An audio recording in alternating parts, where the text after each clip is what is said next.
Welcome to a lesson with Dr. Powell.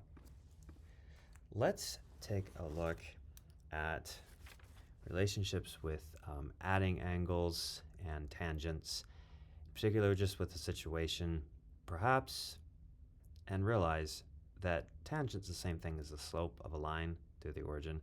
So, perhaps we have a line with a slope of 3/4, and then maybe we have another line with a slope of 2. Okay, the question is, I have an angle here to this slope. I have an angle there, maybe another one, phi, so theta and phi, to the line with that slope. The question is, what is the slope of the line where I go theta plus phi, so phi and then theta more, take me all the way to here? What's the slope of this line right here?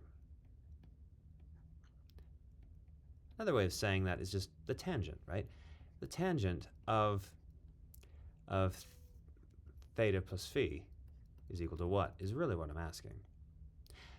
Okay, so to figure that out, we're going to use complex numbers here, all right? So the nice thing about this is, yes, when we multiply by complex numbers that are not on the unit circle, we will get some kind of expansion. But the nice thing about this is that the angles, though, still add. And the ratio, the slope, the ratio between the rise and the run, the y and the x, if we make a little triangle, will be the same even if we compress it back to the unit circle or extend it out further. So that's kind of a nice deal. So we don't have to be on the unit circle here for these calculations. So what we're going to do is we're going to say, we look at the first guy, this 3/4. Think of a complex number that gives me 3/4. It's fairly simple. One way, we could do it a couple different ways. One way of doing this is we could simply say a complex number that has that particular slope could just be, could do 1 plus 3/4 I. That's one way of doing it. Or we could do, rise. So we want rise over run. So the rise would be 3. So it'd be 3i and 4, right? So 4 plus 3i. So basically, both of these would work. Maybe we'll just choose that one for simplicity. 4 plus 3i. So 4 plus 3i would be there. Now, what about here? Think rise over run. The rise is the y value, the imaginary part. So you think 2, it's going to be 2 over 1, so you think 1 plus 2i. So take that complex number. You multiply these two numbers together, you're going to get a complex number where the angles have added. All right. Of course, the length of this might be way up here or something, so it wouldn't be on the unit circle, but that's fine because the ratio will give us the slope here between the rise and the run, the y value, the x value, the imaginary part coefficient, and the real part. So we just simply multiply these two complex numbers together. We have 1 plus 2i, 4 plus 3i. And multiplying these together. Now notice, let's see, how do we get the real part? The real part comes by going straight down. 1 times 4 plus this times this, with the I squared being -1.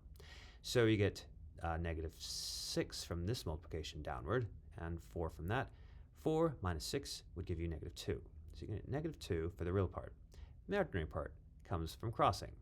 We get 3i and 8i. Added together gives you 11i. So plus 11i. Notice rise over run. In this particular case, we get -11/2. So this right here is the slope that we were after, right there. And it happens to be equal to the tangent, the sum of the tangents between those two guys. Now, of course, this is an alternative to using maybe a formula for tangent for the addition between the two angles, but it's the same. You can actually derive or prove that formula simply by doing what we just barely did. In fact, if you like, you could think about this. You could take a complex number on this side as just simply being like 1 plus the tangent of theta I. That'd be your first one. Your next one, it'd be 1 plus the tangent of the other angle. Because you think about this, rise over run gives you that tangent. It works. Okay, that's acceptable. You multiply these two guys together, and the imaginary, the imaginary part, yes, is going to be crossing. So it's going to be tangent of phi plus tangent of theta, right? Just crossing right there, and that's going to be the coefficient of I. And that's going to be the rise. The run here is simply going to be multiplying straight down. And so 1 times 1, so you get 1 plus the tangent theta, tangent phi. And if you've ever seen this before, this is actually the sum formula for tangent. So really, a lot of these sum formulas intuitively come about nicely just by thinking about complex multiplication. Thanks for watching.